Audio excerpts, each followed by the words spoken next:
नमस्कार दोस्तों, कैसे हो आप सब। दोस्तों, हमारी एमपीपीएससी प्रीलिम्स एग्जाम की यूनिट 10 की वीडियो सीरीज के इस वीडियो में हमें चर्चा करनी है मध्य प्रदेश के लोक जनजातीय उत्सव एवं त्योहारों की। क्षेत्र के आधार पर हमें चर्चा करनी है। हम बात करेंगे मालवा निमाड़ क्षेत्र के उत्सव त्योहार, चंबल, बघेलखंड, बुंदेलखंड, सतपुड़ा एवं अन्य क्षेत्र में जो त्योहार होते हैं इनके अलावा उन सभी की चर्चा हमें अपने इस वीडियो में कर लेनी है। ठीक है, शुरुआत हमें कहां से करनी है? तो शुरुआत हमें करनी है मालवा क्षेत्र के लोक एवं जनजातीय उत्सवों से। सबसे पहले हम देखेंगे भगोरिया हाट को। दोस्तों, बहुत ध्यान से आपको सुनना है, ठीक, ताकि सारी चीजें आपके दिमाग में सेट हो सके प्रॉपर तरीके से। ठीक है, सबसे पहले भगोरिया हाट क्षेत्र की बात करें तो मालवा निमाड़ में देखने को मिलेगा, विशेषकर झाबुआ अलीराजपुर में। कहा? मालवा निमाड़ क्षेत्र भगोरिया हाट का होली के समय कितने दिन के लिए होता है? 7 दिन के लिए होता है। और दोस्तों, इसके 3 चरण होते हैं। पहला तहवारिया, दूसरा भगोरिया और तीसरा उजारिया। दोस्तों, तहवारिया को बाजारिया भी कहते हैं, भगोरिया को गुलारिया भी कहते हैं। कौन कौन से 3 चरण?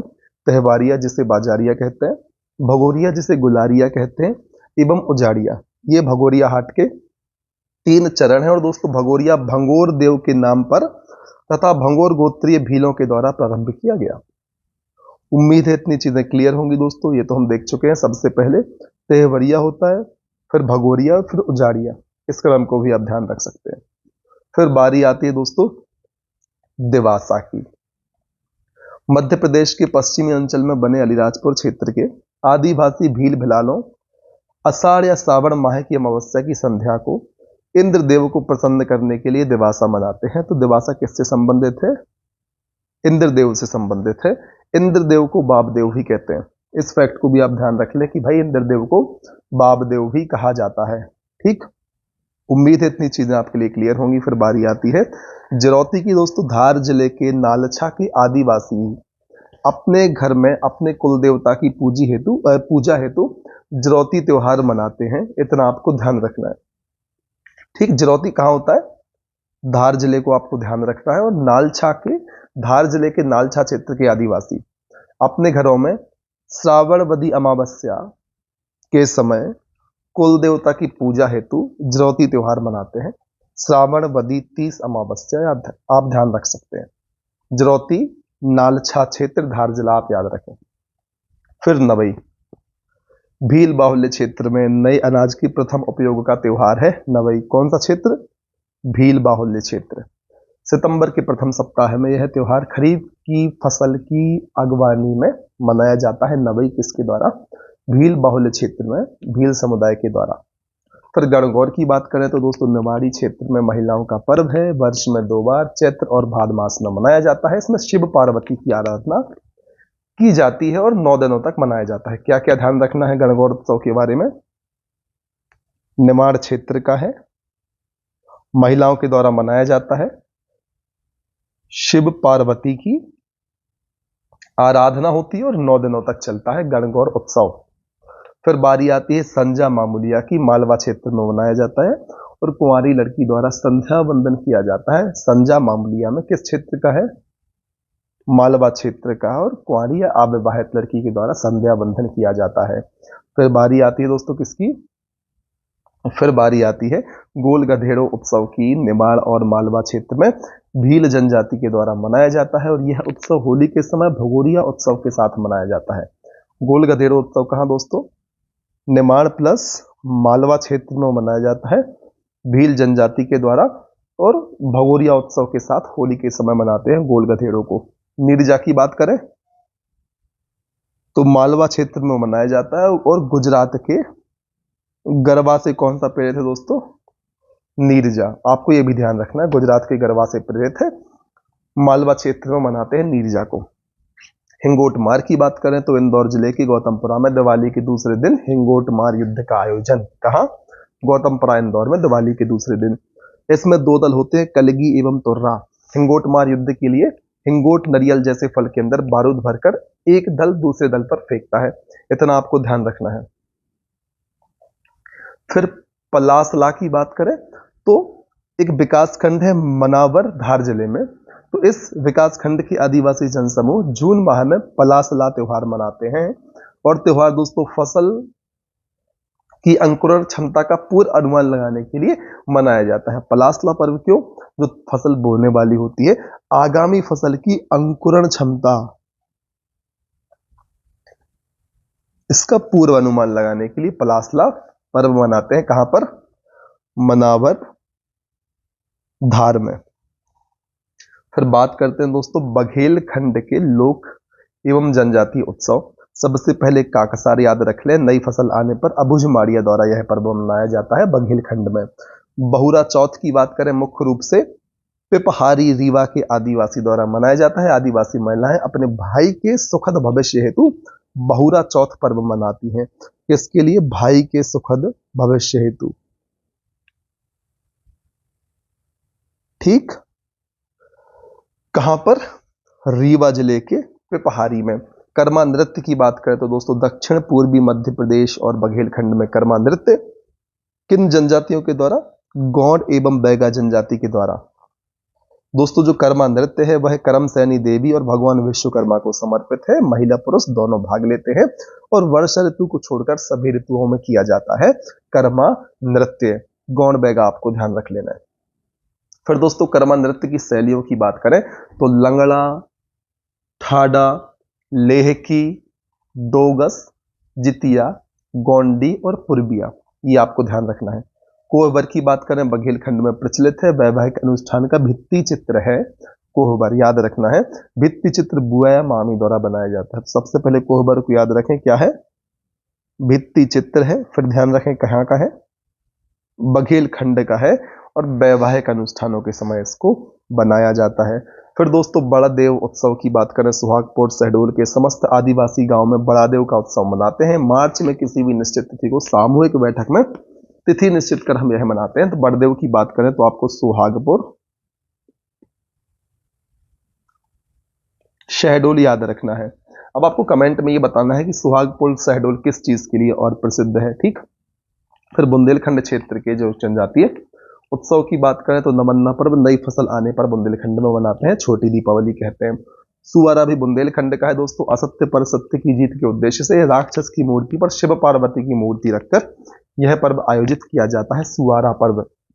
कहां पर? बुंदेलखंड क्षेत्र में। चैत्र पूर्णिमा दोस्तों बुंदेलखंड में चैती पूर्णिमा या मटकी पूजा के नाम से मनाया जाता है। इस दिन 5 या 7 मटकियों को चूना या खरिया से रंगा जाता है और देवी की प्रतिमा बनाकर पूजा की जाती है। फिर दोस्तों सतपुड़ा क्षेत्र की बात करने यदि हम, तो यहां पर आपको ध्यान रखना है, सबसे पहले मड़ई उत्सव दक्षिणी आदिवासी क्षेत्र में मनाते हैं मध्य प्रदेश के। दोस्तों दिवाली के दूसरे दिन से पूर्णिमा तक अलग अलग स्थानों पर मनाया जाता है। दिवाली अमावस्या को होती है और अमावस्या के अगले दिन से लेकर पूर्णिमा तक मनाते हैं। तो इस उत्सव में मोर के पंख की ढाल की पूजा की जाती है। आपको ध्यान रखना है, मोर पंख ढाल। किस उत्सव में? मड़ई उत्सव में। कहां मनाते हैं? दक्षिणी मध्य प्रदेश में मनाते हैं। फिर बारी आती है मेघनाथ उत्सव की, गौड़ कोरकू द्वारा दक्षिणी मध्य प्रदेश में मनाया जाता है। कर्मा दोस्तों किसका नृत्य था? कर्मा था बैगा और गौड़ का। मेघनाथ उत्सव गौड़ कोरकू का है, इतना आपको ध्यान रखना है। और उत्सव दोस्तों होली के एक दिन बाद से अलग अलग स्थानों पर प्रारंभ होता है, झंडा मेला उत्सव के नाम से जानते हैं। ध्यान रखना, मेघनाथ उत्सव को हम झंडा मेला के नाम से भी जानते हैं। फिर यदि हम बात करें गोटमार की, तो मध्य प्रदेश के पांडुरना जिले में आयोजित होता है। भादो मास अमावस्या के दिन आयोजित किया जाता है। जाम नदी के किनारे सावरा गांव और पांडुरना के लोगों के बीच पत्थर मार युद्ध होता है। कौन सा? गोटमार युद्ध। जाम नदी के किनारे सावरा गांव और पांडुरना के लोगों के बीच कौन कौन से गांव? सावर गांव और पांडुरना, इन दोनों क्षेत्रों के लोगों के बीच पत्थर मार युद्ध होता है। गोटमार याद रख लेना है आपको। पांडुरना जिले में आयोजित होता है। पहले आप छिंदवाड़ा लगाया करते थे। रतौना की बात करें तो बैगा जनजाति द्वारा दक्षिण पूर्वी मध्य प्रदेश में मनाया जाता है। इसमें मधुमक्खी की पूजा की जाती है। फिर मांडवरा त्योहार दोस्तों भैंसदेही बैतूल के गौड़ आदिवासी समूह द्वारा चैत्र माह के प्रथम दिन मांडवरा त्योहार मनाया जाता है। कब मनाया जाता है मांडवरा त्योहार? चैत्र माह के प्रथम दिन मांडवरा त्योहार मनाया जाता है। किसके द्वारा? भैंसदेही बैतूल के गौड़ आदिवासी समूहों के द्वारा। फिर दोस्तों बिदरी त्योहार की बात करें, धरती बादल बीज की पूजा की जाती है बिदरी त्योहार में। किसकी? धरती बादल बीज की पूजा किस त्योहार में की जाती है? बिदरी त्योहार में की जाती है। अनाज बोने के पहले प्रत्येक गांव में बिदरी पूजा का आयोजन होता है ताकि फसल वसल बढ़िया हो जाए, इसलिए इसका आयोजन कर दिया जाता है।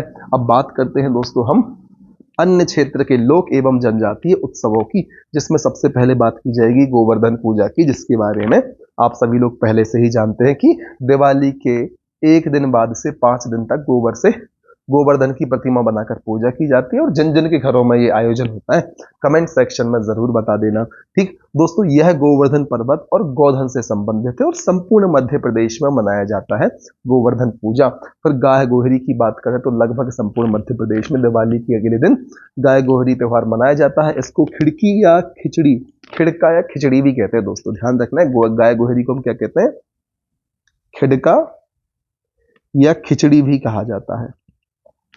इस दिन गाय बैलों को रंगाकर उन्हें एक जगह एकत्रित किया जाता है और दोस्तों गाय बैल की खुर से लगने वाली चोट को गाय गोहरी त्योहार में शुभ माना जाता है, इस बात को भी आप ध्यान रख सकते हैं। फिर बारी आती है बट सावित्री की। दोस्तों जेठ कृष्ण अमावस्या को बट सावित्री पर्व मनाया जाता है और इसमें सौभाग्यवती स्त्रियां बट वृक्ष की परिक्रमा कर पूजा करती है, बट सावित्री। फिर बात करते हैं पुन खुसू पुणे। आषाढ़ शुक्ल पूर्णिमा को राज्य के कई हिस्सों में गृह वधुओं का पूजन किया जाता है। किसका पूजन किया जाता है दोस्तों किनखुसू पुणे में? गृह वधुओं का, इतना आपको ध्यान रखना है। और घर की बहुओं को लक्ष्मी मानकर पूजा की जाती है कुनखुसू पुणे में, इसको आपको ध्यान रखना है। बहुत बढ़िया त्योहार है। आसमाई की बात करें तो दोस्तों वैशाख माह की द्वितीया से मनाया जाने वाला यह पर्व कार्य सिद्धि के लिए व्रत होता है, इसका ध्यान रखना है। आसमाई किससे संबंधित है? कार्य सिद्धि से संबंधित है और इस दिन कौड़ियों की पूजा की जाती है, इतना आप ध्यान रख सकते हैं। फिर बात करते हैं मध्य प्रदेश के उत्सव पर्व पर एक नजर में। ठीक है, तो सबसे पहले दोस्तों भगोरिया हमने देखा है मालवा क्षेत्र का है और यह प्रसिद्ध त्योहार उत्सव है भीलों का। कौन सा? भगोरिया या मालवा, किसका है?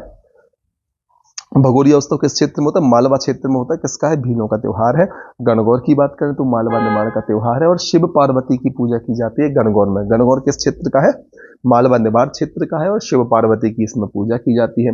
फिर बारी आती है मड़ई की। दोस्तों सतपुड़ा क्षेत्र का है। दिवाली के बाद 15 दिन तक इसका आयोजन किया जाता है, मड़ई त्योहार, याद रखना है। संजा मामूलिया की बात करें तो बुंदेलखंड मालवा क्षेत्र में कुंवारी लड़की द्वारा संध्या बंदन किया जाता है संजा मामूलिया में, याद रखना है, बुंदेलखंड मालवा क्षेत्र। मेघनाथ की बात करें तो इसको हम दोस्तों झंडा उत्सव कहते हैं। सतपुड़ा क्षेत्र में गौड़ कोरकू जनजाति द्वारा होली के बाद 15 दिन तक मनाया जाता है मेघनाथ उत्सव गौड़ कोरकू द्वारा। लारू काज की बात करें तो सतपुड़ा क्षेत्र में आप बालाघाट सिवनी बैतूल में गौड़ जाति द्वारा इसको मनाते हुए देख सकते हैं और नारायण देव के सम्मान में लारू काज उत्सव मनाया जाता है। कौन सा उत्सव? लारू काज उत्सव किस जनजाति द्वारा? गौड़ जनजाति द्वारा। किसके सम्मान में? नारायण देव के सम्मान में सतपुड़ा क्षेत्र में आयोजित किया जाता है। फिर बारी आती है गोल गधेड़ों की। दोस्तों निमाड़ मालवा क्षेत्र में होली के समय भीलों द्वारा भगोलिया उत्सव के साथ मनाया जाता है गोल गधेड़ो उत्सव। नवन्ना बुंदेलखंड में इसे छोटी दीपावली कहते हैं। किस समय मनाया जाता है आपको कमेंट सेक्शन में बताना है, इसकी चर्चा कर चुके हैं। फिर रतौना की बात करें सतपुड़ा मैकाल क्षेत्र में मनाया जाता है बैगा द्वारा। कौन सा? रतौना। इसमें मधुमक्खी की पूजा की जाती है। फिर गोवर्धन पूजा की बात करें संपूर्ण मध्य प्रदेश में दिवाली के एक दिन बाद से इसको शुरू करते हैं। नीरजा दोस्तों मालवा का है, यह पर्व गुजरात के गरबा से प्रेरित है। इसी प्रकार से अब हमें चर्चा करनी है हरियाली अमावस्या की। मालवा सतपुड़ा का ये त्योहार है। कृषि उपकरणों की पूजा करते हैं हरियाली अमावस्या में। नीरजा दोस्तों किससे संबंधित है, किससे प्रेरित है? मालवा के गुजरात के गरबा से प्रेरित है और मालवा क्षेत्र में मनाते हैं, जबकि हरियाली अमावस्या मालवा सतपुड़ा में मनाया जाता है और इसमें कृषि उपकरणों की पूजा की जाती है। काकसार की बात करें बघेलखंड का है और नई फसल आने पर अबुझमारिया द्वारा यह पर्व मनाया जाता है। कौन सा? काकसार दोस्तों बघेलखंड का है। नई फसल आने पर अबुझमारिया द्वारा इसको मनाते हैं। फिर हरछठ या हरछठ की बात करें या हलछठ की बात करें तो दोस्तों निमाड़ बुंदेलखंड का है। भादो मास में भगवान बलराम के जन्म उत्सव के रूप में इसको मनाते हैं हरछठ या हलछठ, इतना आपको ध्यान रखना है। फिर दोस्तों बात करते हैं मध्य प्रदेश के जिन त्योहारों की हमने चर्चा की उनमें से कौन से त्योहार है और कितने दिन तक मनाते हैं। कुछ प्रमुख त्योहारों की चर्चा करनी है। सबसे पहले हम बात कर लेते हैं कि 7 दिन कौन से त्योहार मनाए जाते हैं। तो आपको ध्यान रखना है भगोरिया उत्सव, खजुराहो नृत्य समारोह और मालवा उत्सव। ये 3 उत्सव कौन कौन से? भगोरिया, खजुराहो नृत्य समारोह और मालवा उत्सव, ये 7 दिन मनाए जाते हैं। अब बात करते हैं 3 दिन, तो इज्तिमा और निमाड़ उत्सव दोस्तों यह 3 दिन मनाया जाता है। इज्तिमा और निमाड़ कितने दिन? 3 दिन। भगोरिया, खजुराहो, मालवा उत्सव 7 दिन। इज्तिमा और निर्माण उत्सव 3 दिन मनाया जाता है। फिर दोस्तों आपको ध्यान रखना है, गणगौर पर्व 9 दिवस के लिए मनाया जाता है और लोक रंग जो त्योहार है वह 5 दिनों के लिए मनाया जाता है। ठीक, भगोरिया खजुराहो मालवा 7 दिन, इज्तिमा और निर्माण 3 दिन, गणगौर 9 दिन, लोकरंग 5 दिन। उम्मीद है इतनी चीजें आपको याद होंगी। ठीक है, फिर दोस्तों यहाँ पर साइड में मड़ई त्योहार के बारे में आपको बताया जा रहा है। आदिवासी समुदाय में देवी देवताओं की मूर्तियां प्रायः नहीं होती हैं, तो इन स्थानों पर देवी के प्रतीक के रूप में डांड, खम्भ, बडगी, होली, खड़ग, मोर पंख की जालियां आदि रख दी जाती है। मोर पंख को देवी का श्रृंगार माना जाता है, इसलिए देवी की मडिया से ऊंचे बांस पर मिट्टी के रंगों से रंगकर लाल कपड़े की मदद से घुसे हुए मोर पंख की जाली लगाई जाती है। दोस्तों नई जाली 2 से 3 वर्षों में एक बार कार्तिक मास की 11 को बनाई जाती है, इसको ध्यान रखना है। मड़ई मेला और अन्य पूजा के अवसरों पर पंडा कमर में सफेद कपड़े से एक लोटा बांधता है और उसी में माता की जाली को रखकर मेला घुमाता है। देवी का वास उन खास दिनों में इसी जाली पर माना जाता है, इतना आप ध्यान रख सकते हैं। दोस्तों मोर पंख की जाली जिसके बांस को तिकोनों से कपड़ों से सजाते हैं वह मड़ई कहलाता है। ठीक, समझ गए मड़ई क्या कहलाता है। तथा जिस बांस को जमीनी कंद के पत्तों से संवारते हैं वह गंदला कहलाता है। दोनों प्रकार की मोर पंख जाली में देवी का वास माना जाता है, इतना आपको ध्यान रखना है। और ये सोर्स क्या है, जनजाति संग्रहालय में ऐसी जानकारी मिली है, इतना भी आप ध्यान रख सकते हैं। फिर बात करते हैं गोवा प्लान की। दोस्तों बड़देव का उत्सव शहडोल जिले के सुहागपुर में मार्च महीने में मनाया जाता है। बड़देव का उत्सव कहाँ, शहडोल जिले के सुहागपुर में मार्च महीने में मनाते हैं। फिर बात करते हैं मांडवरा त्योहार की। गौड़ आदिवासी समूह द्वारा बैतूल जिले के भैंसदेही क्षेत्र में प्रमुख रूप से मांडवरा त्योहार मनाया जाता है। बड़देव उत्सव शहडोल जिले में सुहागपुर में। बड़ा देव की पूजा साज वृक्ष के नीचे की जाती है, ध्यान रखना है आपके लिए। बिदरी धरती बादल और बीज की पूजा का त्योहार है। कौन सा दोस्तों, आपको ध्यान रखना है, बिदरी त्योहार किसका है, धरती बादल बीज की पूजा का त्योहार है। अनाज बोने से पहले ज्येष्ठ महीने में मनाया जाता है। बड़ा देव की हमने बात की, इनकी पूजा साल वृक्ष के नीचे की जाती है। मंडावरा त्योहार की बात की हमने, तो गौड़ आदिवासी समूह द्वारा बैतूल जिले के भैंसदेही में प्रमुख रूप से मनाया जाता है। फिर दोस्तों हमने बात की थी पलासला की, तो धार क्षेत्र में जून माह में मनाया जाने वाला पर्व है। क्यों मनाते हैं, उद्देश्य क्या है, आप कमेंट सेक्शन में बताएं। और दोस्तों देवासा की बात करें, पश्चिमी मध्य प्रदेश में अलीराजपुर जिले में भील जनजाति द्वारा सावन माह में इंद्रदेव को प्रसन्न करने के लिए मनाया जाता है देवासा। ध्यान रखना है, देवासा भील समुदाय का है, अलीराजपुर जिले में इंद्रदेव को प्रसन्न करने के लिए मनाते हैं। फिर धार के नालछा में आदिवासी समूह द्वारा सावन माह में जरौती त्योहार कुल देवी की पूजा हेतु मनाया जाता है। कुल देवता की पूजा के लिए जरौती त्योहार मनाते हैं धार के नालछा में आदिवासी समूह जरौती। ठीक, और नए अनाज के आगमन पर प्रथम उपयोग का त्योहार क्या है, नवई है। दोस्तों रीवा जिले के पिपहारी क्षेत्र में बहुचौथ पर्व सावन भाद महीने में मनाया जाता है। ठीक है, पर सैला नृत्य किसका है, गौड़ कोल और पनिका में पुरुषों द्वारा किया जाने वाला नृत्य है। कौन सा, सैला नृत्य, किसके द्वारा, गौड़ कोल और पनिका। ठीक, इतना याद रखना है।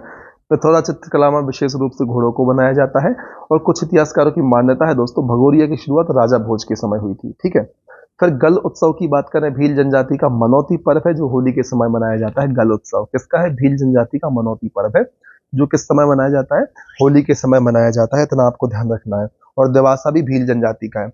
और दोस्तों भील जनजाति गल बाप जी को अपना इष्ट देव मानती है। कैसे, गल बाप जी का नाम आपको ध्यान रखना है। अलीराजपुर क्षेत्र में दोस्तों भील समुदाय में टटल देवी का विशेष योगदान है। हमने पढ़ा था हड्डियों को जोड़ने वाली देवी कहलाती है, टूटी हड्डी को जोड़ने वाली। और दोस्तों भील जनजाति ने अपनी ऐतिहासिक परंपरा हलमा को जल संरक्षण के लिए इस्तेमाल किया है। महेश शर्मा, इनको झाबुआ का गांधी कहते हैं, 2019 में पद्मश्री पुरस्कार से इन्हें सम्मानित किया गया। और दोस्तों डिंडोरी की गौड़ी चित्रकला को 2023 में जीआई टैग प्रदान किया गया। गौड़ जनजाति में दोस्तों बाना वाद्य यंत्र साज वृक्ष और बड़ादेव से घनिष्ठ संबंध को दर्शाता है। कौन सा, बाना वाद्य यंत्र। ध्यान रखना आपको, बाना क्या है, एक वाद्य यंत्र है, किस जनजाति से संबंधित, गौड़ जनजाति के। साज वृक्ष और बड़ादेव से घनिष्ठ संबंधित है। ठीक है, गौड़ जनजाति में जो बाना वाद्य यंत्र है वह साज वृक्ष और बड़ादेव से घनिष्ठ संबंध दर्शाता है, आपको इतना ध्यान रखना है। तो साज वृक्ष बड़ा देव को आप गौड़ जनजाति से रिलेट करते हुए ध्यान रखें। फिर दोस्तों मध्य प्रदेश के डिंडौरी जिले का पाटनगढ़ गौड़ चित्रकला के लिए प्रसिद्ध है, तो चित्रकारों का गांव कहते हैं। ठीक है, तो दोस्तों डिंडौरी का गढ़ा लौह शिल्प गौड़ और बैगा जनजाति के कारीगरों द्वारा बनाया जाता है। तो गढ़ा लौह शिल्प कहाँ का फेमस है, आपको ध्यान रखना है, तो डिंडौरी का फेमस है, और गौड़ और बैगा जनजाति के कारीगरों द्वारा इसे बनाया जाता है। फिर घेला और बीदरी त्योहार गौड़ जनजाति द्वारा मनाया जाता है। गढ़ा लौह शिल्प घेला बीदरी किसका है, गौड़ जनजाति का है। छिंदवाड़ा जिले के पातालकोट की भारिया जनजाति भीमसेन को कृषि देवता मानती है, ध्यान रखना है। पातालकोट की भारिया जनजाति किसे अपना देवता मानती है, भीमसेन को। बैगा परंपरा के अनुसार सृष्टि के निर्माता कौन है, ठाकुर देव। किस परंपरा के अनुसार ठाकुर देव सृष्टि के निर्माता है, बैगा परंपरा के अनुसार। फिर दोस्तों बूढ़ा देव मध्य प्रदेश की बैगा जनजाति के प्रमुख देवता है, इनको भी आप ध्यान रख सकते हैं, बूढ़ा देव को। ठीक, अब दोस्तों हम बात करते हैं वस्तुनिष्ठ प्रश्नों की। चूंकि एक कमेंट आया था कि सर वस्तुनिष्ठ प्रश्नों को आप एक ही वीडियो में अलग से कवर करा देना, दोस्तों इन वस्तुनिष्ठ प्रश्नों के लिए मैं आपको अलग से वीडियो बना दूंगा। ठीक है, एक साथ अब जितने भी टॉपिक बचे हुए हैं सभी की वस्तुनिष्ठ प्रश्न हम कवर करेंगे। ठीक है, अब हम अगले टॉपिक पर सीधे बढ़ते हैं, मध्य प्रदेश की विशिष्ट कलाएं, जिसमें चित्रकला शिल्पकला को हम शामिल करेंगे। हाँ, ध्यान रखना है, जो वस्तुनिष्ठ प्रश्न है मैंने आपसे कहा हम अलग से एक वीडियो में अब जितने भी बचे हुए टॉपिक्स के वस्तुनिष्ठ प्रश्न है उनको कवर करेंगे। ठीक, इस बात को आपको ध्यान रखना है। दोस्तों हम सबसे पहले बात करेंगे मध्य प्रदेश की चित्रकला की, फिर बात की जाएगी मध्य प्रदेश में शिल्पकला की। ठीक, और चित्रकला में भी दोस्तों मुख्य रूप से जनजातीय चित्रकला की, जिसके अंतर्गत हम भीली चित्रकला, बैगा चित्रकला, गौड़ चित्रकला एवं अन्य चित्रकलाओं की चर्चा करने वाले हैं। शुरुआत हमें करनी है भीली चित्रकला से। दोस्तों इसे पिथौरा चित्रकला भी कहा जाता है, और विशेषकर झाबुआ, अलीराजपुर, धार क्षेत्र हम कहें पश्चिमी मध्य प्रदेश से संबंधित है। और दोस्तों पिथौरा चित्रकला में निपुण व्यक्तियों को लिखंदरा कहा जाता है। इस चित्रकला को बनाने से पहले पिथौरा देव की पूजा अर्चना की जाती है, और लिखंदरा के द्वारा सर्वप्रथम पिथौरा घोड़ों को चित्रित कर देवों को अर्पित किया जाता है। तो इसमें दोस्तों घोड़ों के चित्र बहुत ज्यादा मायने रखते हैं। और दोस्तों पिथौरा चित्रकला के विषय शिकार दृश्य, वन्य प्राणी, आकाशीय देवता और वृक्ष महत्वपूर्ण होते हैं। ठीक है, महत्वपूर्ण विषय कौन कौन से, शिकारी दृश्य दिखाना, वन्य प्राणी, आकाशीय देवता और वृक्ष, ये सब महत्वपूर्ण विषय होते हैं। जो चित्रकला सिखाता है उसे पिथौरा बाबा कहते हैं।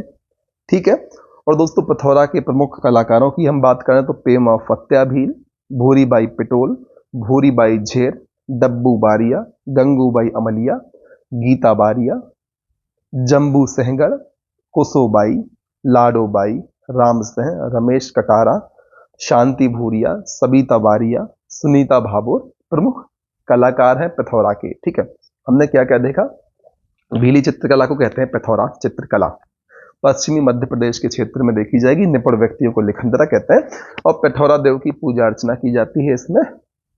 ठीक, और लिखंदरा जो होते हैं, जो निपुण व्यक्ति होते हैं इस कला में, सर्वप्रथम घोड़ों को चित्रित करते हैं। ठीक है, और पिथौरा बाबा चित्रकला को सिखाते हैं, इतना ध्यान रखें। फिर बैगा चित्रकला की यदि हम बात करें तो दोस्तों उमरिया, मंडला, डिंडोली, शहडोल आदि जिलों में प्रचलित है। और बैगा चित्रकला के विषय प्रकृति, पर्यावरण, लोक, देवी देवता, पशु पक्षी हैं। और दोस्तों बैगा कलाकार कलाकृति बनाने के लिए मिट्टी, पत्तियों और पौधों के रंगों जैसी प्राकृतिक सामग्रियों का उपयोग करते हैं। प्रमुख कलाकार की बात करें तो जोधादियाबाई और साबनी बाई बैगा चित्रकला के प्रमुख कलाकार हैं। ठीक, क्या क्या चर्चा की हमने, पूर्वी मध्य प्रदेश आपको उमरिया, मंडला, डिंडोरी, शहडोल में देखने को मिलेगी बैगा चित्रकला। विषय क्या होते हैं, प्रकृति, पर्यावरण, लोक, देवी, पशु पक्षी। और दोस्तों बैगा कलाकार मिट्टी, पत्ती, पौधों के रंगों जैसी प्राकृतिक सामग्रियों का उपयोग करते हैं इसको बनाने के लिए। जोधैयाबाई, साबनी बाई का नाम आपको बैगा चित्रकला के लिए ध्यान रखना है। फिर बारी आती है गौड़ चित्रकला की। तो दोस्तों गौड़ चित्रकला को पाटनगढ़ या जनगण कलम के नाम से जाना जाता है। दोस्तों इस चित्रकला का जनक जनगण से श्याम को माना जाता है। और दोस्तों गौंडी चित्रकला को जीआई टैग प्रदान किया गया है। यह कला डिंडोरी, मंडला, बालाघाट में विशेष रूप से प्रचलित है। और इसके विषय की बात करें तो प्रकृति, पर्यावरण, पशु पक्षी, लोक, देवी देवता इसको आपको इसमें देखने मिल जाएंगे, जैसा कि बैगा में थे। फिर दोस्तों किसका उपयोग किया जाता है इसे बनाने, तो चारकोल, रंगीन मिट्टी, पौधों का रस, पत्तियां, गाय का गोबर, चूने पत्थर की पाउडर आदि का उपयोग किया जाता है गौड़ चित्रकला को बनाने के लिए। पर ब्रिक्स सम्मेलन 2023 में हुआ था और इसमें दोस्तों प्रधानमंत्री नरेंद्र मोदी द्वारा ब्राजील के राष्ट्रपति को गौड़ पेंटिंग उपहार के रूप में दी गई थी। और यदि हम बात करें गौंडी चित्रकला के प्रमुख कलाकारों की, तो इसमें ध्यान रखना है भज्जू सहश्याम, दुर्गाबाई व्याम। भज्जू सहश्याम को 2018 में पद्मश्री मिला था और दुर्गाबाई व्याम को 2022 में मिला था। फिर बीरबल सिंह उइके, धनैया बाई, रजनी धुर्वे डिंडोरी और बालेंद्र कुमार उद्दे और अमरकंटक के रहने वाले हैं ये। इन कलाकारों के नाम आपको ध्यान रखना है।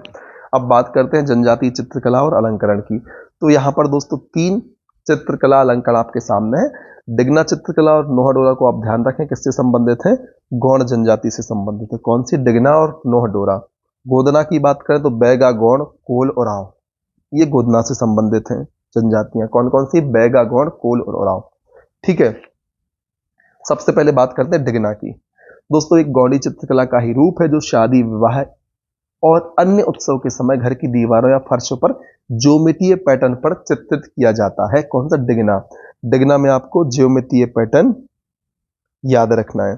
फिर नोहडोरा की बात करें तो दीवारों पर मिट्टी से बनाया जाने वाला गौड़ी चित्रकला, इसमें पशु पक्षी, फूल पत्तियां, पेड़ पौधे आदि का चित्रण किया जाता है नोहडोरा में। गोदना की बात करें दोस्तों तो मध्य प्रदेश के ग्रामीण जनजातीय क्षेत्रों में गोदना का अत्यंत प्रचलन है। गोदना के प्रकारों में गौड़ गोदना, बैगा गोदना, उरांव गोदना, कोरबा गोदना आदि प्रचलित है। और दोस्तों गौड़ जनजाति में दोहरा जट गोदना का प्रचलन है। किस जनजाति में, गौड़ जनजाति में दोहरा जट गोदना।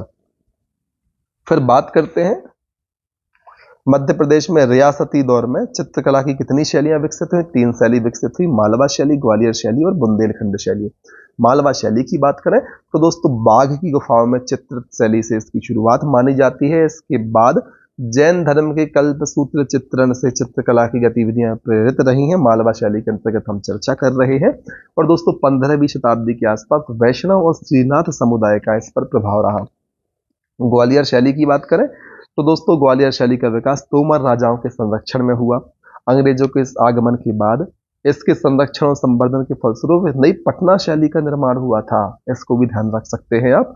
और दोस्तों सिंधिया साम्राज्य के समय तत्कालीन महाराजा जीवाजीराव सिंधिया ने चित्रकारों के लिए चितरी ओली का निर्माण किया। चितेरा ओली का निर्माण किसने कराया, जीवाजीराव सिंधिया ने। किसके लिए कराया, चितेरा ओली का निर्माण चित्रकारों के लिए कराया।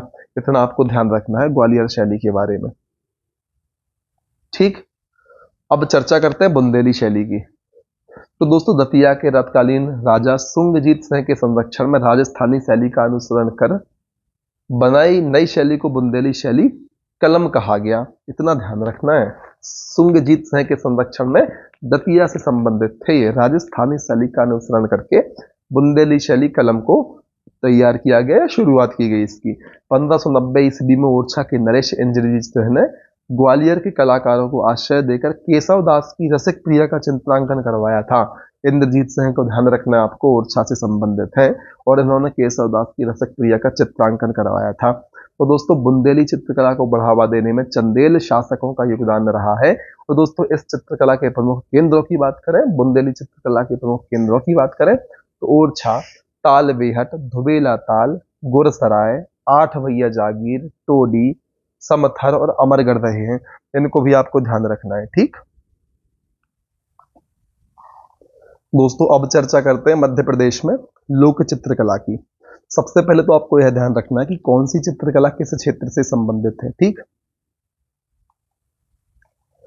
दोस्तों, सबसे पहले ध्यान रखें मालवा क्षेत्र में माडना, चित्रावन, संजाफूली और सबनाही। तो माडना, चित्रावन, संजाफूली, सबनाही किस क्षेत्र की चित्रकलाएं हैं, मालवा क्षेत्र की चित्रकलाएं हैं।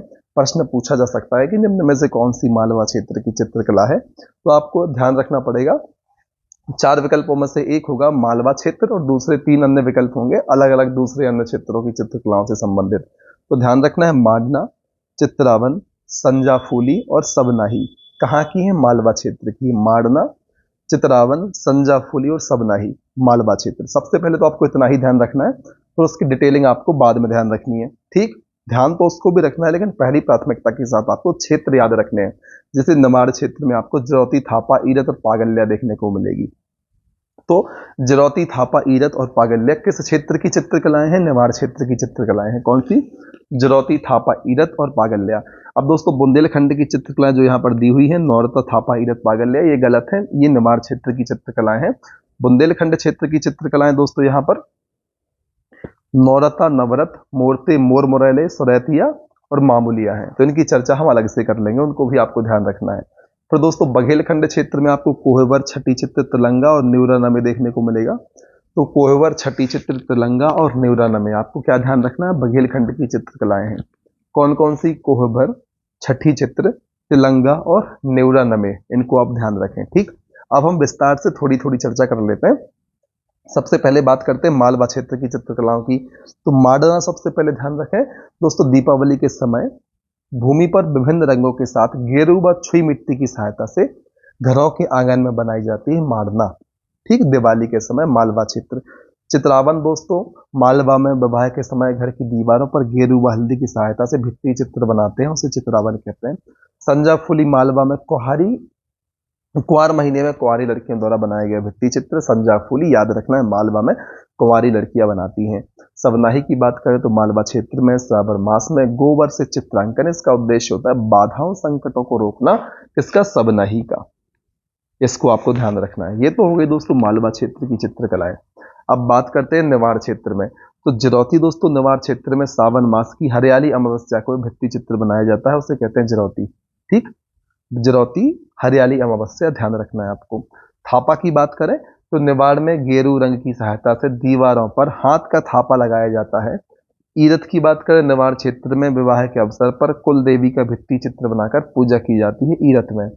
पागल्या की बात करें तो निवाड़ क्षेत्र में बच्चे के जन्म होने पर बच्चे के पद चिन्ह बनाए जाते हैं पागल्या में। ठीक है, तो जरौती, थापा, ईरत, पागल्या कहाँ के हो गए, निवाड़ के हो गए। अब बुंदेलखंड की बात करें तो नौरता या नवरत, मोर मुरैले, मोरते, सरौतिया, मामूलिया। कौन कौन से, नौरता, मोरते, मोर मुरैले, सरौतिया और मामूलिया कहाँ के हैं, बुंदेलखंड के हैं। आपको एक लाइन में पढ़ना है ताकि आपको एक याद आए तो सारे याद आ जाए, गाने के जैसा। जैसे गाने याद नहीं होते, थोड़ा सा याद आता है तो आगे की 2-4 लाइनें तो याद आ ही जाती हैं। उसी प्रकार से यदि आप इन फैक्ट्स को भी एक लाइन में पढ़ेंगे तो आपको फिर आगे की जो चित्रकला है वो ऑटोमेटिक याद आ जाएंगी, यदि आपको 1-2 भी याद आती हैं तो सबसे पहले नौरता या नवरत की बात करते हैं। तो दोस्तों बुंदेलखंड में नवरात्रि में गेरू व हल्दी से कुंवारी कन्या द्वारा बनाया जाने वाला भित्ति चित्र है नौरता या नवरत। मोरते की बात करें, बुंदेलखंड में विवाह के समय दीवारों पर दूल्हा दुल्हन हल्दी से थाप लगाते हैं, इसे कहते हैं मोरते। मोर मुरैले की बात करें तो बुंदेलखंड में दीवारों पर रंगों से मोर के चित्र बनाए जाते हैं मोर मुरैले में। मोरते में दुल्हन हल्दी से थाप लगाते हैं, लेकिन मोर मुरैले में दीवारों पर रंगों से मोर के चित्र बनाए जाते हैं। सुरैती या सरौती की बात करें तो बुंदेलखंड क्षेत्र में दिवाली के अवसर पर गेरू से जालीनुमा आकृति बनाई जाती है।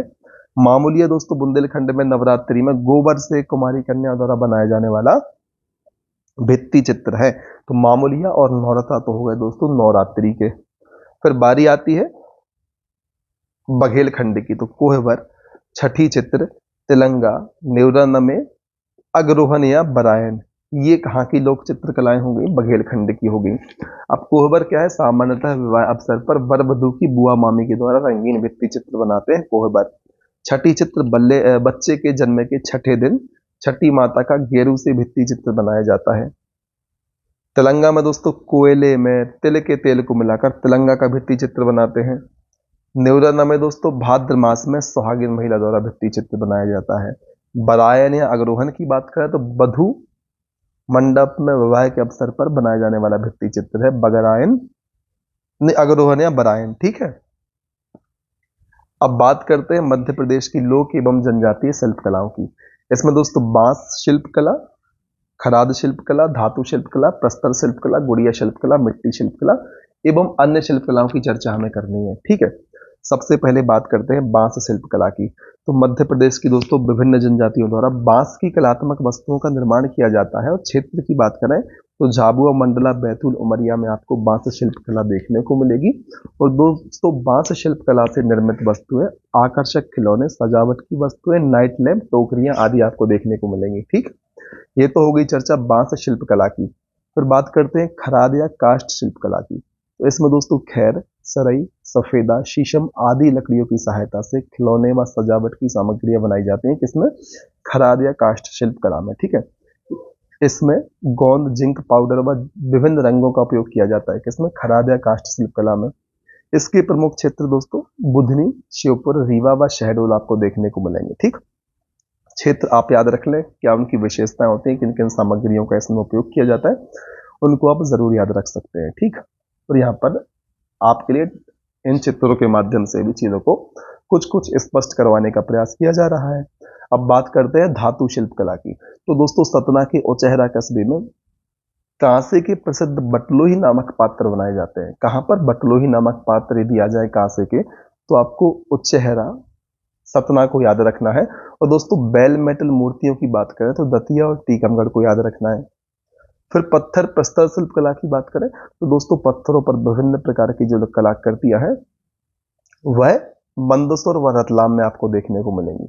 गुड़िया शिल्प की बात करें तो नई पुरानी रंगीन चिंदियों और कागज के टुकड़ों से गुड़िया बनाना, इसके क्षेत्र ग्वालियर और झाबुआ है। ग्वालियर और झाबुआ है। ठीक, गुड़िया शिल्प के क्षेत्र कौन कौन से? ग्वालियर और झाबुआ है। इसमें क्या होता है? नई पुरानी रंगीन चिंदियों और कागज के टुकड़ों से गुड़िया बनाई जाती है। दोस्तों झाबुआ की आदिवासी गुड़िया को जीआई टैग के लिए प्रस्तावित किया गया है और श्रीमती बत्तोबाई प्रमुख भीली गुड़िया कलाकार है। तो बत्तोबाई का नाम आप जरूर याद रखें भीली गुड़िया के मामले में। फिर बात करते हैं मिट्टी शिल्प कला की, टेराकोटा की। ठीक, तो दोस्तों मिट्टी के खिलौने और मूर्तियां इत्यादि बनाए जाते हैं मिट्टी शिल्प कला में, और इसके प्रमुख क्षेत्र मंडला, झाबुआ और बैतूल है। दोस्तों मोलेला कला की बात करें तो मध्य प्रदेश राजस्थान के सीमा क्षेत्र नीमच मंदसौर की प्रसिद्ध कला है मोलेला कला। कहाँ के? नीमच मंदसौर की प्रसिद्ध कला है, राजस्थान मध्य प्रदेश के सीमावर्ती क्षेत्र में। इसमें मिट्टी के खिलौने और मूर्तियां आदि बनाई जाती हैं।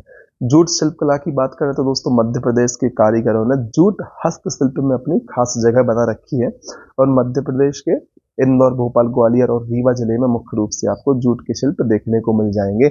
इसमें बैग, सजावटी वस्तुएं, गहने, बॉल हैंगिंग आदि वस्तुएं शामिल होती हैं। हथकरघा शिल्प की यदि हम बात करें तो इसके अंतर्गत चंदेरी व महेश्वर की साड़ियां प्रसिद्ध हैं। और दोस्तों धार जिले के तांबा धातु की जरी वाले बाघ प्रिंट इसमें शामिल है। याद रखना है, जो धार जिले की बाघ प्रिंट है उसमें तांबा धातु की जरी का उपयोग किया जाता है, तांबा धातु का उपयोग किया जाता है। ठीक, बाघ प्रिंट की थोड़ी चर्चा विस्तार से कर लेते हैं, आपके एग्जाम के लिहाज से थोड़ा ज्यादा महत्वपूर्ण प्रतीत होता है। ठीक, तो बाघ प्रिंट का संबंध किस जिले से है? एमपी के धार से है। और दोस्तों बाघ प्रिंट में तांबा धातु का उपयोग जरी के रूप में हम कर लेते हैं, और इसमें अरंडी, तांबा धातु, अनार के छिलके, हर्रा, बहेड़ा आदि का उपयोग रंगों के रूप में किया जाता है। आपको याद रखना है कि इनका नाम इस्माइल सुलेमान खत्री का नाम, इन्हें कहते हैं बाघ प्रिंट का जनक। किन्हें कहते हैं? इस्माइल सुलेमान खत्री को कहते हैं, इस्माइल सुलेमान खत्री। वर्तमान में दोस्तों मोहम्मद यूसुफ खत्री, अब्दुल कादिर खत्री आदि प्रमुख बाघ प्रिंट कलाकार हैं, तो इनके नाम भी आप ध्यान रख सकते हैं। ठीक है, फिर लाख शिल्प कला की बात करें तो वृक्ष के गोदिया रस से लाख बनाई जाती है, और लाख से कई कलात्मक वस्तुएं जैसे चूड़ी, खिलौने, संग्रह पेटी आदि बनाई जाती है। और दोस्तों इसके प्रमुख क्षेत्र की बात करें लाख शिल्प कला के तो उज्जैन, इंदौर, महेश्वर, मंदसौर, रतलाम आपको ध्यान रखना है। फिर बारी आती है पत्ता शिल्प कला की। तो दोस्तों पत्ते का उपयोग कर मुख्यतः झाड़ू, खिलौने आदि बनाए जाते हैं, और विभिन्न जाति व जनजाति क्षेत्र में यह कला जीवित है। कौन सी? पत्ता शिल्प कला। छीपा शिल्प कला की बात करें तो दोस्तों कपड़ों पर विभिन्न रंगों की सहायता से इन्हें बनाया जाता है, और उज्जैन के भैरवगढ़ छीपा देश भर में प्रसिद्ध है दोस्तों छीपा शिल्प कला। अब बात करते हैं अन्य चित्रित शिल्प कलाओं की। आत्मनिर्भर मध्य प्रदेश में इनका उल्लेख है, इसके अंतर्गत हम बात करने वाले हैं। तो दोस्तों मध्य प्रदेश की ज्योमेट्री आकृति वाली दरी या कालीन, आपको ध्यान रखना, ज्योमेट्री आकृति वाली दरी कालीन के लिए मंदसौर। ठीक, भीलों द्वारा बनाई जाती है पुंजादरी। और भोपाल, उज्जैन, रतलाम, ग्वालियर कागज की लुगदी से वस्तुएं जैसे देवताओं की मूर्ति, पक्षियों की प्रतिकृतियां आदि बनाई जाती है। किससे? कागज की लुगदी से। कहा? भोपाल, उज्जैन, रतलाम, ग्वालियर आदि में। दोस्तों टीकमगढ़ के निकट कारी बहुरंगी संगमर से वस्तुएं बनाने के लिए प्रसिद्ध है, कारी टीकमगढ़ के निकट। ठीक, अब बात करते हैं दोस्तों हम किस चीज की? शिल्प कला पर सरसरी निगाहों से चर्चा कर लेते हैं। ठीक, तो सबसे पहले ध्यान रखें पेपियर माची शिल्प उज्जैन ग्वालियर से संबंधित है। कौन सा? पेपियर माची शिल्प कहां से संबंधित है? उज्जैन ग्वालियर से संबंधित है। विशेष तथ्य की बात करें तो सजावटी वस्तु में काम आने वाली शिल्प कला जिसमें पेपर पल्प का उपयोग किया जाता है, पेपियर माची शिल्प। उज्जैन ग्वालियर याद रखना है पेपियर माची शिल्प के लिए। फिर ढोकरा शिल्प कला की बात करें तो बैतूल क्षेत्र याद रखना है। और दोस्तों भारेबा समुदाय द्वारा गोंद, मोम और अन्य धातुओं को मिलाकर निर्मित कला है ढोकरा शिल्प कला बैतूल की। भारेबा समुदाय द्वारा गोंद, मोम और अन्य धातुओं को मिलाकर निर्मित की जाती है कौन सी? ढोकरा शिल्प। उचेरा धातु शिल्प की बात करें तो सतना से संबंधित है। और दोस्तों कांस्य धातु से बनी झांझ थाली बटलोही का निर्माण कांस्य धातु शिल्प का सबसे बड़ा केंद्र शंकरलाल भोले इसके प्रसिद्ध कलाकार है जो राष्ट्रपति पुरस्कार से सम्मानित है। अब शंकरलाल भोले का नाम आ जाए तो आपको उचेहरा का धातु शिल्प ध्यान रखना है। और दोस्तों उचेहरा का जो धातु शिल्प है कांस्य धातु शिल्प का सबसे बड़ा केंद्र है, इसको भी याद रखें। फिर गुड़िया शिल्प की बात करें तो झाबुआ ग्वालियर आपको याद रखना है। बत्तोबाई, शांति परमार और रमेश परमार गुड़िया शिल्प के प्रमुख कलाकार रहे हैं, आपको ध्यान रखना है। बत्तोबाई, शांति परमार और रमेश परमार गुड़िया शिल्प के प्रमुख कलाकार रहे हैं। झाबुआ ग्वालियर आपको गुड़िया शिल्प के लिए याद रखना है। बस ये बता दें कमेंट सेक्शन में कि बत्तोबाई का संबंध किस जिले से है, शांति परमार, रमेश परमार का संबंध किस जिले से है। अब बात आती है आगरिया लौह शिल्प की। तो मंडला, डिंडोरी, बालाघाट इससे संबंधित क्षेत्र है। और आगरिया जनजाति द्वारा दोस्तों लोहे से कृषि उपकरण, औजार और शिल्प बनाए जाते हैं। ठीक। चीचली धातु की बात करें तो नरसिंहपुर आपको याद रखना होगा। और दोस्तों पीतल और तांबे की धातु से बने झांझ, घंटा, परत, गंज आदि बनाए जाते हैं चीचली धातु शिल्प में। चीचली धातु शिल्प में आपको क्या याद रखना है? नरसिंहपुर याद रखना है। फिर दोस्तों मिट्टी शिल्प या टेराकोटा शिल्प की बात करें तो छतरपुर, मंडला, धार और संपूर्ण मध्य प्रदेश आपको ध्यान रखना है। मुख्य रूप से छतरपुर, मंडला, धार याद रखना है टेराकोटा शिल्प या मिट्टी शिल्प में। तो दोस्तों कुम्हार समाज एवं अन्य जनजातियों द्वारा मिट्टी के बर्तन और भगवान की प्रतिमाएं बनाई जाती हैं इसमें। बुधनी काष्ठ शिल्प की बात करें तो सीहोर याद रखें। इसमें दोस्तों लकड़ी के खिलौने और सजावटी सामान प्रसिद्ध है। सुपारी शिल्प के लिए रीवा, दोस्तों सुपारी पर कलाकारी कर उसकी मूर्तियां और छड़ियां बनाई जाती हैं। रीवा जिले का कुदेर परिवार इस कला को पीढ़ी दर पीढ़ी आगे बढ़ाता रहा है। सुपारी शिल्प रीवा याद रखना है। चर्म शिल्प की बात करें तो देवास और इंदौर याद रखें। दोस्तों सजावटी सामान, खिलौने, हाथी घोड़े आदि का निर्माण किया जाता है। बाघ प्रिंट धार, दोस्तों बाघ प्रिंट में तांबे धातु की जरी, अरंडी, हर्रा, बहेड़ा आदि का उपयोग रंग के रूप में किया जाता है। फिर भैरूगढ़ छीपा शिल्प की बात करें तो भैरूगढ़ उज्जैन याद रखें। कपड़ों पर विभिन्न रंगों की सहायता से भैरूगढ़ छीपा का निर्माण किया जाता है। फिर खराद कला की बात करें तो शिवपुर, मुरैना, बुधनी याद रखना है। दोस्तों लकड़ी को छीलकर उसमें लाख मिश्रित कर रंग चढ़ाने की कला है खराद कला। भिंड, मुरैना, बुधनी आप याद रखें। ठीक है, ऊपर की चीजें। फिर पीतल शिल्प टीकमगढ़, दतिया याद रखें। दोस्तों बेल मेटल मूर्तियों के लिए दतिया टीकमगढ़ प्रसिद्ध है। बेल मेटल मूर्तियां। ठीक। चंदेरी की साड़ी के लिए हम सभी जानते हैं अशोकनगर, दोस्तों मध्य प्रदेश का पहला जीआई टैग प्राप्त है चंदेरी की साड़ी को। महेश्वर साड़ी के लिए खरगोन, दोस्तों महेश्वर में साड़ी उद्योग स्थापित करने का श्रेय जाता है होलकर रानी देवी अहल्याबाई को। नंदना प्रिंट, दोस्तों ध्यान रखना है आपको, तारापुर, नीमच, दोस्तों नीमच जिले की छीपा कला है ये।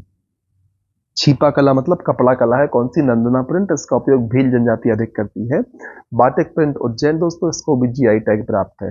अब चर्चा करते हैं गोवा प्लान को साकार करने वाले तथ्यों की, जिसमें सबसे पहले ध्यान रखें देश का पहला क्राफ्ट हैंडलूम टूरिस्ट विलेज कौन सा है? प्राणपुर चंदेरी। ठीक। देश का पहला क्राफ्ट हैंडलूम टूरिस्ट विलेज कौन है? प्राणपुर चंदेरी। दोस्तों महिलाओं द्वारा संचालित मध्य प्रदेश का पहला हैंडलूम कैफे भी प्राणपुर चंदेरी में है। दोस्तों चंदेरी की साड़ियों को धूप छांव कहा जाता है। दोस्तों प्राचीन काल में स्लॉन्ज का छीटा कपड़ा फारस और तुर्की को निर्यात किया जाता था। स्लॉन्ज का छीटा कपड़ा कहाँ निर्यात करते थे? फारस और तुर्की को करते थे। दोस्तों स्लॉन्ज के तंबू मराठा सेनाओं के लिए बनाए जाते थे। छिंदवाड़ा के सौसर और लोधीखेड़ा की पारंपरिक साड़ियों को पुराने समय में पुआरी भी कहा जाता था। पुआरी कैसे कहते थे? साड़ियों को कहते थे। कहाँ की? सौसर और लोधीखेड़ा की साड़ियां जो कि छिंदवाड़ा जिले से संबंध रखते हैं। फिर दोस्तों डिंडोरी का सरवाही, पिंडरूखी, बजाग आदि बुनाई के प्रमुख केंद्र है। यहाँ बैगा साड़ी, चकघटिया साड़ी, चौखान बैगा साड़ी आदि बुनी जाती है। कहाँ पर? डिंडोरी के सरवाही, पिंडरूखी और बजाग में। ठीक है। फिर दोस्तों ट्रेवर नियर की पुस्तक है ट्रेवल्स इन इंडिया। इस पुस्तक में बुरहानपुर में वस्त्र उद्योग का वर्णन किया गया है। कहाँ पर? बुरहानपुर में वस्त्र उद्योग का वर्णन किस पुस्तक में? ट्रेवल्स इन इंडिया में। किसकी? ट्रेवर नियर की पुस्तक है।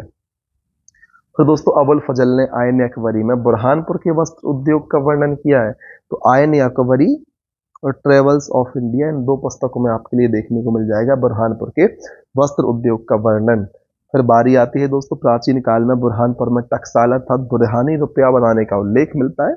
फिर कुक्षी, मनावर, गोगा गांव, खिलारा, खिराला, उज्जैन और भैरवगढ़ छीपा शिल्प के प्रमुख केंद्र है। कौन कौन से? कुक्षी, मनावर, गोगांव, खिराला, उज्जैन और भैरवगढ़। ठीक है, छीपा शिल्प के प्रमुख केंद्र, इनके नाम जरूर याद रखने हैं। कौन सा? गोगांव, खिराला, मनावर और कुक्षी।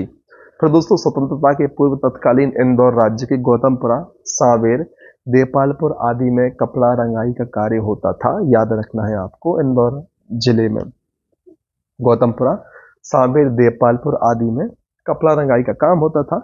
और दोस्तों छतरपुर जिले के हरपालपुर और सिरसेड गांव मोटे सूत की बुनाई का प्रमुख केंद्र है। कौन सा? हरपालपुर और सिरसेड गांव। कहाँ का? छतरपुर का। मोटे सूत की बुनाई का केंद्र है।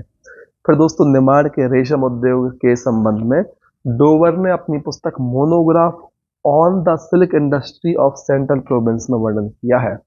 निमाड़ के रेशम उद्योग के संबंध में किसने? डोवर की पुस्तक है monograph on the silk industry of central province. इसमें उल्लेख है किसका? रेशम उद्योग का, निमाड़ क्षेत्र के। फिर दोस्तों भूरीबाई पहली भीली कलाकार हैं जिन्होंने मड वॉल पेंटिंग के लिए कैनवास का उपयोग किया। फिर उज्जैन के धूलजी महाराज चित्रावन के प्रसिद्ध कलाकार हैं। चित्रावन के प्रसिद्ध कलाकार कौन है?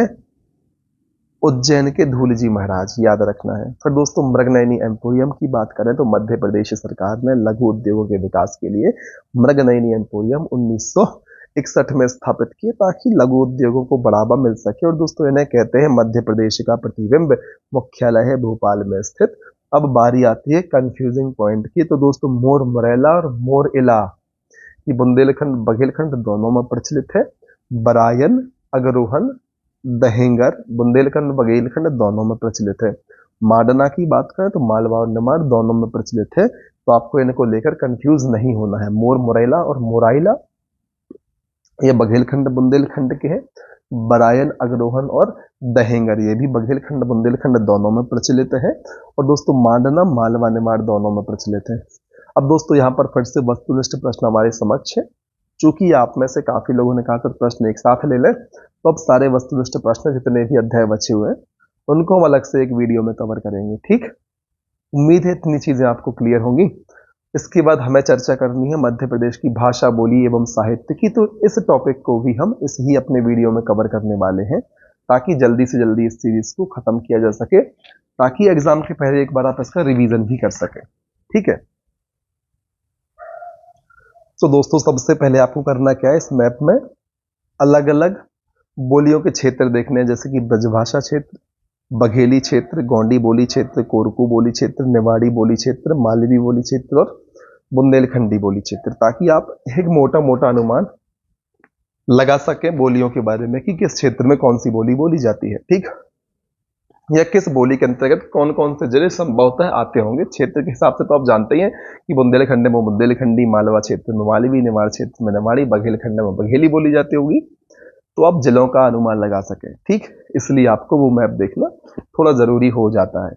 अब बात करते हैं मध्य प्रदेश की प्रमुख बोलियों का वर्णन, जिसमें सबसे पहले बात करेंगे मालवी बोली की। तो दोस्तों मालवी बोली का क्षेत्र आप इस मैप के माध्यम से भी देख सकते हैं, जिसमें सीहोर, नीमच, रतलाम, मंदसौर, शाजापुर, झाबुआ, उज्जैन, देवास, इंदौर आदि शामिल है।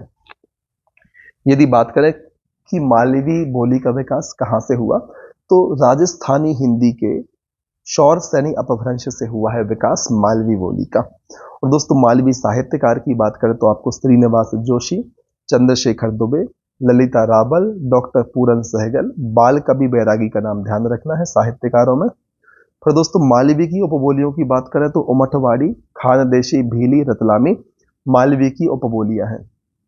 उमठवाड़ी, खानदेशी, भीली और रतलामी। रतलामी, भीली तो आप समझ जाएंगे उस एरिया में है, और उमठवाड़ी और खानदेशी आपको ध्यान रख लेना है मालवी की उपबोलियों में। दोस्तों मालवी शब्दकोश के संकलनकर्ता की बात करें तो आपको प्रहलाद चंद्र जोशी का नाम ध्यान रखना है, और इसकी लिपि कौन सी है? देवनागरी है, इसको भी आपको ध्यान रखना है। ठीक, अब बात करते हैं बघेली बोली की। तो दोस्तों आपके लिए यह ध्यान रखना है कि रीवा, सतना, शहडोल, उमरिया आप तो जानते ही होंगे इस क्षेत्र में बघेली बोली बोली जाती है। फिर दोस्तों इसका विकास अर्धमागधी अपभ्रंश से हुआ है, आप इसको भी ध्यान रख सकते हैं। ठीक, रख नहीं सकते, ध्यान रखना ही है आपको कि जो बघेली बोली उसका विकास किस अपभ्रंश से हुआ है, अर्धमागधी अपभ्रंश से हुआ है। जैसे मालवी बोली का विकास हुआ था राजस्थानी हिंदी की सौरशैनी अपभ्रंश से, उसी प्रकार से बघेली बोली का विकास अर्धमागधी अपभ्रंश से हुआ है। बघेली साहित्यकारों की बात करें तो श्रीनिवास शुक्ल और विश्वनाथ सेन का नाम ध्यान रखना है। और उपबोली में आपको तिरहरी और गहोरा ध्यान रखना है।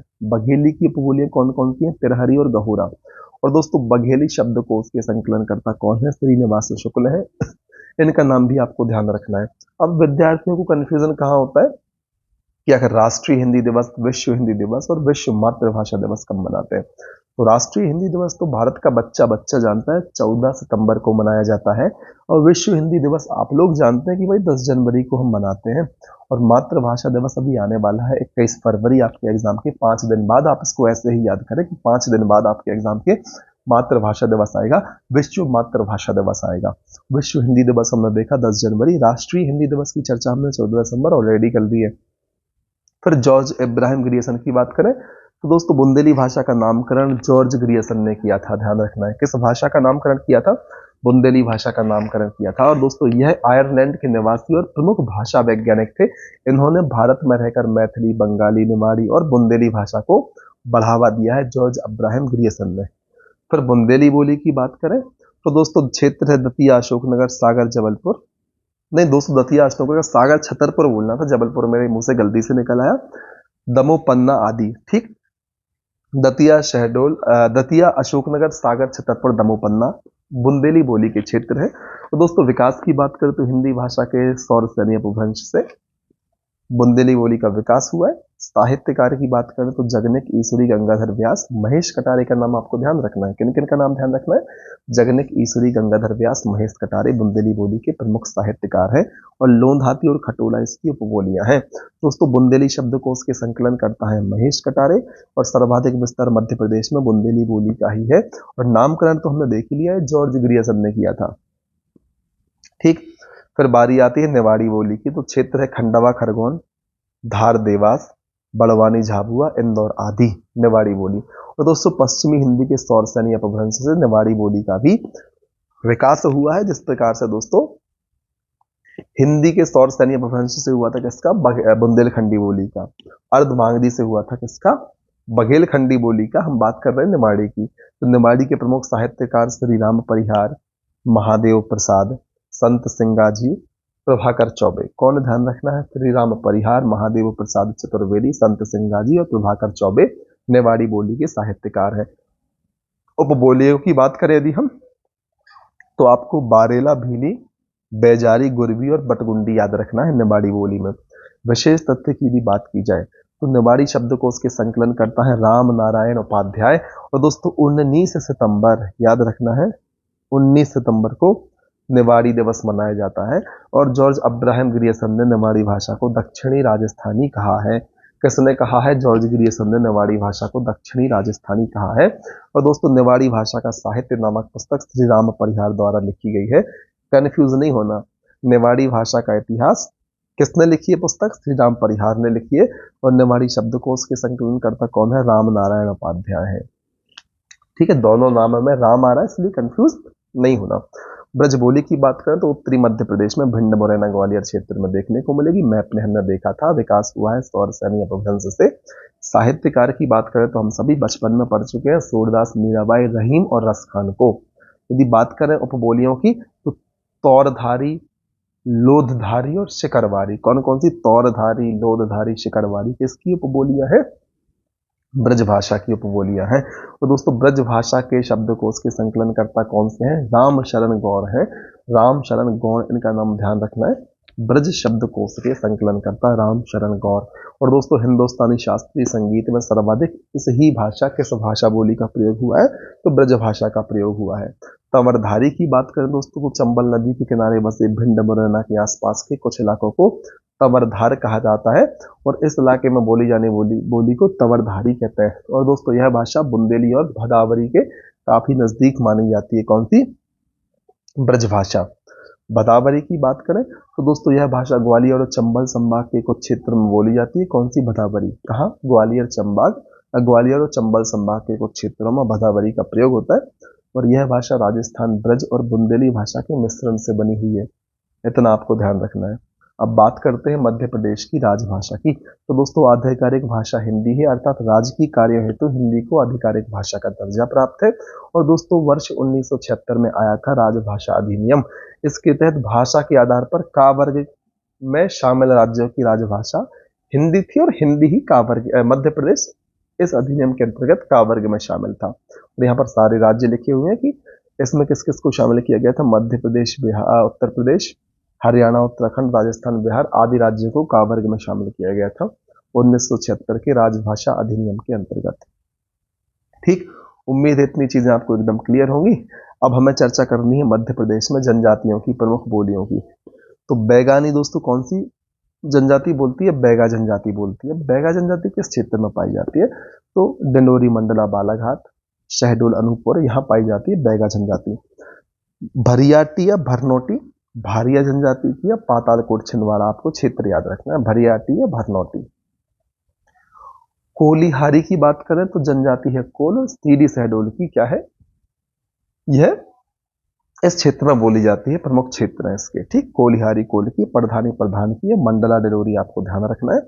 बारेली पटलिया भीली भिलाला की बात करें तो नाम से ही समझ में आ गया भीली समुदाय की। बारेली पटलिया याद रख लें, भीली भिलाला आप समझ ही जाएंगे। और दोस्तों वैसे बारेली पटलिया भी आप समझ जाएंगे। तो बारेली पटलिया भीली भिलाला किसकी है?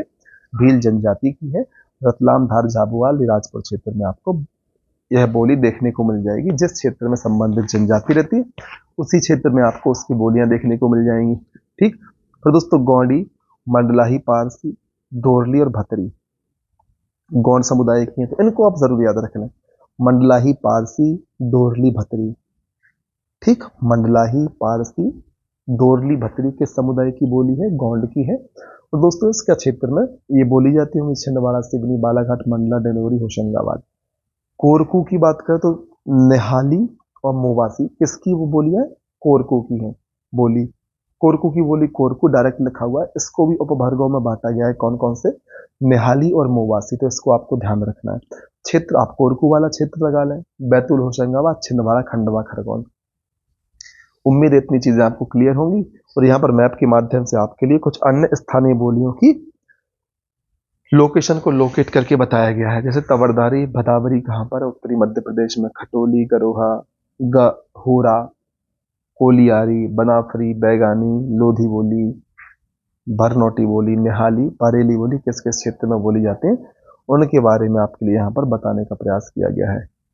अब बात करते हैं दोस्तों गौंड राज्य से संबंधित साहित्य एवं रचनाओं की। तो दोस्तों किस साहित्यकार ने कौन सी रचना की, इस टेबल के माध्यम से आपके सामने प्रस्तुत किया गया है। तो सबसे पहले इनको देखते हैं कि संग्राम साह ने रस रत्नमाला की रचना की। ठीक, कंफ्यूज नहीं होना आपको, रस मंजरी से। रस मंजरी की रचना किसने की है? भानुदत्त मिश्र की है। रस मंजरी भानुदत्त मिश्र और रस रत्नमाला संग्राम शाह। फिर दोस्तों दामोदर ठाकुर ने दिव्य निर्णय की रचना की है। डी से दामोदर ठाकुर, डी से दिव्य निर्णय। फिर महेश ठाकुर ने दोस्तों आलोक दर्पण और तिथि तत्व चिंतामणि। महेश ठाकुर के लिए ध्यान रखना है आलोक दर्पण और तिथि तत्व चिंतामणि। फिर पद्मनाथ भट्टाचार्य, इनके नाम में आपको दुर्गावती प्रकाश और वीर चंपू याद रखना है। किसका? पद्मनाथ भट्टाचार्य। दुर्गावती प्रकाश और वीर चंपू, पद्मनाथ भट्टाचार्य, दुर्गावती प्रकाश और वीर चंपू। ठीक, फिर गजेंद्र मोक्ष की बात करें तो लक्ष्मी प्रसाद दीक्षित, गजेंद्र मोक्ष देवी, लक्ष्मी प्रसाद दीक्षित, गजेंद्र मोक्ष की रचना की है इन्होंने।